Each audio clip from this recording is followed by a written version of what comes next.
Hey guys. All right. So first day of learning in 2021. It's a new year. Hopefully, everyone had a great break.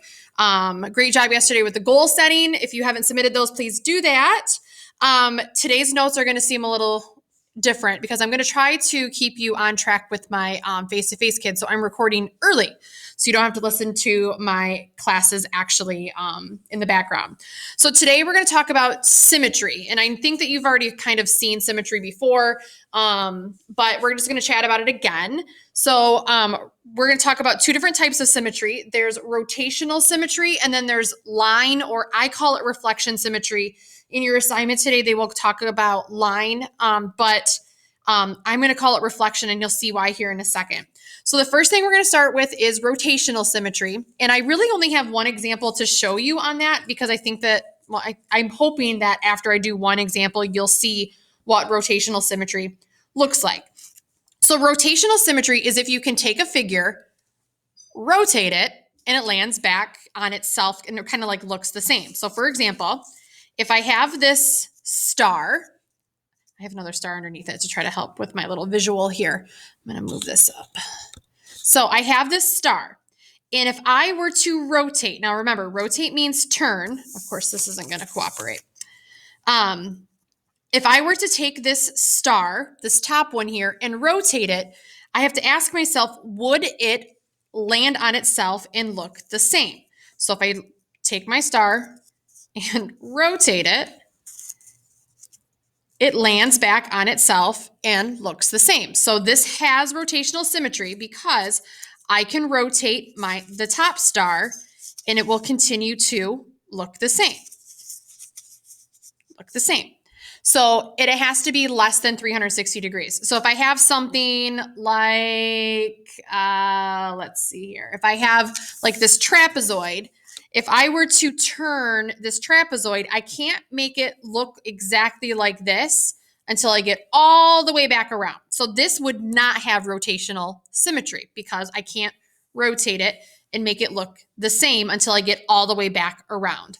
Like this smiley face. Here's a little smiley face. If I were to take this smiley face and rotate it, it won't be an actual smiley face again until I get it looking like that, which is 360 degrees.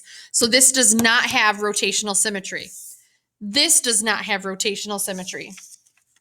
The star does have rotational symmetry because I can take the star, the top one here, and turn it, not 360. It's actually it's a way less than 360. I can turn it, make it look exactly the same. So if you can turn it and make it look exactly the same, like same shape, same everything, it has rotational symmetry.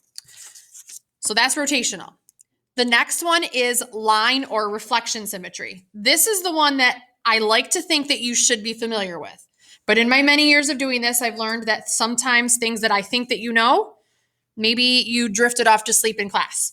So line symmetry or reflection symmetry means that you can take a picture and you can draw a line down your picture somewhere and basically cut it into two equal pieces. Now, I also call it reflection symmetry because that line that you draw is basically like a reflection line and it's like a folding line. So like for this trapezoid here, if I draw a line right here, this side and this side are exactly the same. And the way to check it is if I were to fold over that line, it lands back on itself. So this has line or reflection symmetry. Let's take a look at that little smiley face again.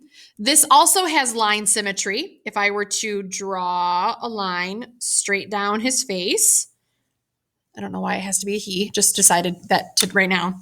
And this side and this side would look exactly the same. And then again, you could fold and they would land on itself. So the ones that always trip people up is a square. A square does have line symmetry. It actually has multiple lines here. If I were to draw a line straight up and down, I could fold there.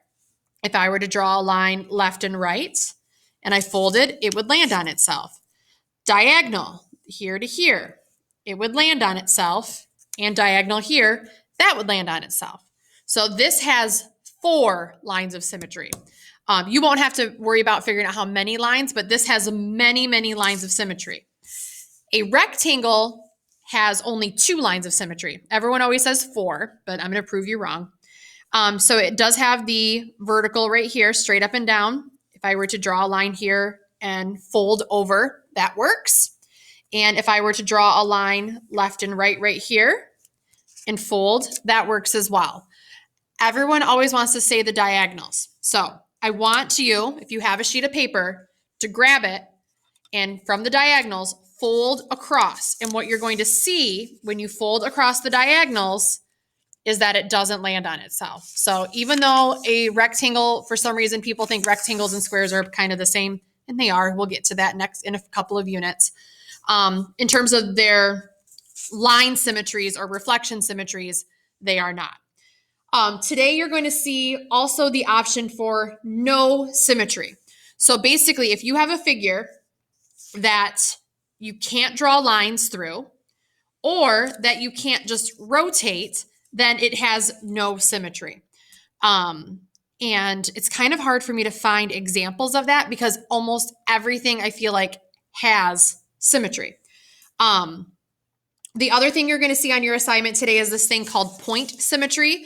Point symmetry is something we are not covering this year. So if you see point symmetry, just kind of ignore it. Don't worry about it. So today, your only options are going to be, do your figures have rotational symmetry? Do they have line symmetry? Maybe they have both, and we saw that with the square. The square has rotational, and it also has line symmetry. This star also would have line symmetry. You could definitely like draw a line straight up and down here and fold over. So some things do have both, or they're going to have no symmetry. So try those out today. Check them out. Your assignment isn't go formative. I'll be checking on them to make sure everyone's good to go. And I will see you tomorrow.